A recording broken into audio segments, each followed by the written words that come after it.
Hello Tech World and welcome to another video. Today I'll be sharing my experience with the ROG Ally X, which I've been using for the past month. We'll go over the pros and cons of this device to help you decide if it's the right fit for you. If you're new to the channel, we cover all things tech and gaming, so be sure to subscribe so you don't miss out on any future content. Without further ado, let's dive into the ROG Ally X. For those interested in learning more about the specs of this device, be sure to check out my video linked in the top right corner. Now, let's dive into my experience with the ROG Ally X as an avid gamer. I've truly enjoyed using this device, and in my opinion, it's the best gaming handheld available. Since picking it up, it has become my most used gaming device. You might be wondering why I prefer the ROG Ally X over my PlayStation 5 and my desktop PC. Well, the answer is simple: portability. Having the ability to bring it anywhere has truly brought my gaming experience to a whole new level. I've been able to play games such as Black Myth Wukong, Red Dead Redemption 2, as well as Marvel's Spider-Man on the go without a hitch. When it comes to the battery life on this handheld, it's quite impressive as it provides me with just the right amount of time for quick gaming sessions whenever I find a moment. As someone juggling a 9-to-5 job, managing a YouTube channel, and handling various other responsibilities, I don't have as much time to game as I once did. So having a device that I can pick up and use for short periods of time fits perfectly into my busy schedule. With an 80 watt-hour battery, it's the largest capacity available in any PC handheld. Another great feature of the ROG Ally X is its max charging speed of 100 watts, which allows it to recharge extremely quickly, something I truly appreciate as a gamer. In terms of performance, I don't have another PC handheld to compare it to, as this is my first, but I can confidently say that the performance of this device is excellent. It handles less demanding games with ease and runs more graphically intensive titles like Black Myth Wukong, Cyberpunk 2077, and Elden Ring without any issues.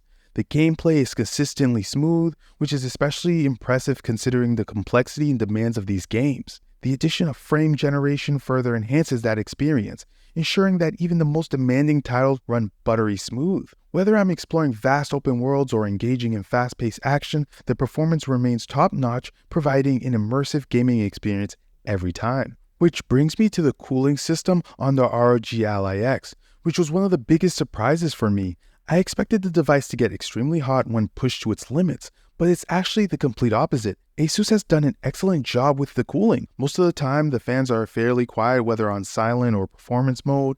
They do get noticeably louder on turbo mode, both at 25 watts and of course when plugged in at 30 watts. However, even at those higher sound levels, the noise is far from unbearable and something I can easily live with while gaming. For those who are sensitive to any noise, wearing headphones completely eliminates this issue. As for the device itself, it never gets too hot to the touch. It stays relatively cool or mostly warm, but nothing that would force you to put it down. This efficient cooling ensures you can enjoy extended gaming sessions without worrying about overheating or discomfort. When it comes to the buttons, triggers, and thumbsticks, after using them for about a month now, I can say they still feel as good as they did on the day I unboxed the device. So far, there's no noticeable wear or tear, but only time will tell how they hold up in the long run. As I mentioned in my first impressions video, the thumbsticks are excellent, offering an amazing feel with customizable ROG rings that let you tailor the experience to your preference. The triggers are equally impressive, responsive, and fluid, with no noticeable input delay thanks to the Hall sensors. If the triggers or thumbsticks aren't exactly to your liking, you can easily tweak them in the settings, a fantastic feature for a device of this caliber. I truly appreciate the level of customization on such a device, especially considering the premium price tag. When it comes to the display, the ROG Ally X comes with a 7-inch 1080p display that offers a refresh rate of up to 120 Hz and a peak brightness of up to 500 nits.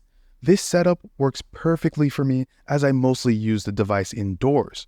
While I would have preferred an OLED display, the LCD screen is still impressive, delivering vibrant visuals and an enjoyable viewing experience. As for the speakers on this device, they are quite impressive and can get extremely loud, which is great for those who prefer gaming without headphones. But me personally, I usually use my AirPods or Beats Studio headphones as they help me become fully immersed in the gaming experience.